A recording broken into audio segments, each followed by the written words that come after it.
না মাছ না মাংস, আমার শুধু প্রিয় শীতল শুটকি, শুকনা মাছ। খেয়ে কি অবস্থা দেখুন। নতুন একটি ভিডিও নিয়ে আপনাদের সামনে উপস্থিত হয়ে গেলাম। আশা করছি আপনারা সবাই খুব ভালো আছেন, আমিও খুব ভালো আছি। আমি সুস্মিতা রয় বাওয়াল আপনাদের সামনে উপস্থিত। তো দেখুন, আজকে যেহেতু হ্যাপি সানডে, সকাল সকাল উঠে আমরা ম্যাগি বানিয়ে খেয়ে নিয়েছিলাম। তো অনেক কাজ ছিল, কাজটা ছেড়ে ম্যাগি টেগি খেয়ে তারপর কিন্তু অনেকটা দেরি করে খেয়েছি। খেয়ে তারপর চলে গেলাম রান্নাঘরে গিয়ে এখানে ডালটা বানিয়ে নিয়েছি আজকে পেঁয়াজ সম্বাস দিয়ে, অনেক দিন ধরে ইচ্ছা ছিল। তারপরে বেগুন ভাজা করে নিয়েছি। আর সবাই চলে গেছিলো আজকে মানে ইনভাইট খেতে। তো আমারও যাওয়ার কথা ছিল, আমি যাইনি, কেন কি আমার শরীরটা বেশি ভালো লাগছিল না। আর আমার মানে আজকে খুব ইচ্ছে ছিল যে শীতল শুটকি খাবো ঘরে থেকে, মানে বানিয়ে। তো তার জন্য আমি কি করলাম, ঘরে থেকে গেছি, থেকে ওদেরকে সবাইকে পাঠিয়ে দিয়েছি। মামা শ্বশুরের বাড়িতে ইনভাইট ছিল, ওখানে চলে গেছে সবাই। তো এদিকে দেখেন আমি শীতল শুটকি, এই যে ছোটো ছোটো পুঁটি মাছগুলো, শুকনা মাছগুলোকে শীতল শুটকি বলে, অনেকে জানেন না।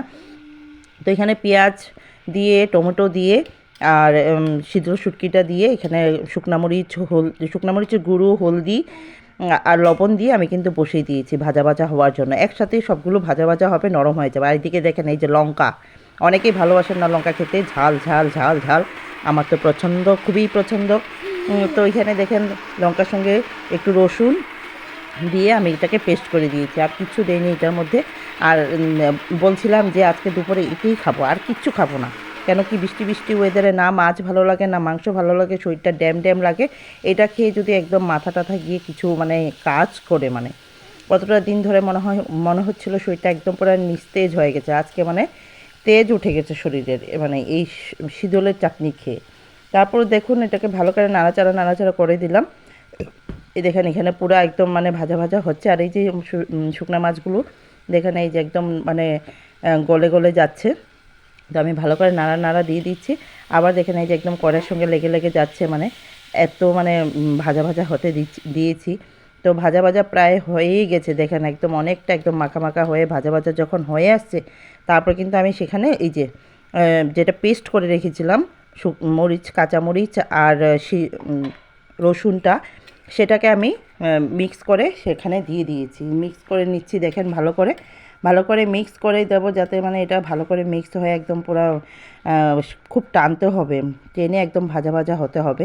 তো টানার জন্য আমি দিয়ে রেখেছি। তারপরে দেখুন কালারটা কেমন হয়েছে, একদম মানে দেখেই মনে হয় না খেতে ইচ্ছা করে। যারা নাকি শীতল শুটকির প্রিয়, তারা তো আজকে দেখলে মনে হয় জিভে জলই এসে পড়বে, মনে হবে তাদের বানিয়ে খাই এমন লাগবে। তো দেখুন আমার হয়েই গেছে, এই দেখুন কেমন হয়েছে কালারটা দেখুন। তারপর তো আমার মানে বাটিতে নিয়ে রেডি হয়ে গেলাম। তো ঘরে কেউ নেই, একা একা খেতেও জানি কেমন লাগে, ভালো লাগে না, কিন্তু কি করব, খেতে তো হবে। আর সবার জন্য বানিয়ে রেখেছি, রাত্রে এসে খাবে। এদিকে বেগুন ভাজা, ডাল এগুলো হয়ে গেছে, তারপর আমি খেতে বসে গেলাম। তো একা একা খাচ্ছি, মনটা ভালোও লাগছে না, একা একা খাওয়ার কি মজা আনন্দ পাওয়া যায়। তথাপিও শীতল যখন সাথে আছে তো হয়ে যাবে খাওয়া দাওয়া। তো আমরা সব আইটেম নিয়ে বসে গেলাম। তো আপনাদের যদি ভিডিওটা ভালো লাগে লাইক কমেন্ট শেয়ার করে কিন্তু অন্যকে দেখার সুযোগ করে দেবেন। শীতলের চাটনি কিভাবে খেতে হয় সেটা কিন্তু এই রেসিপিটা দেখলে কিন্তু বানিয়ে নিতে পারবে। তো আমি দেখেন খাচ্ছি খুব মজা নিয়ে, খুব ভালো লাগছিল খেতে।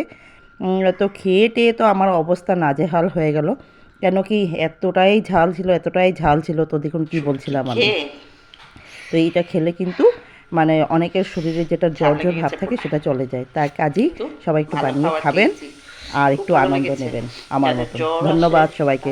এই শুটকি খেলে একদম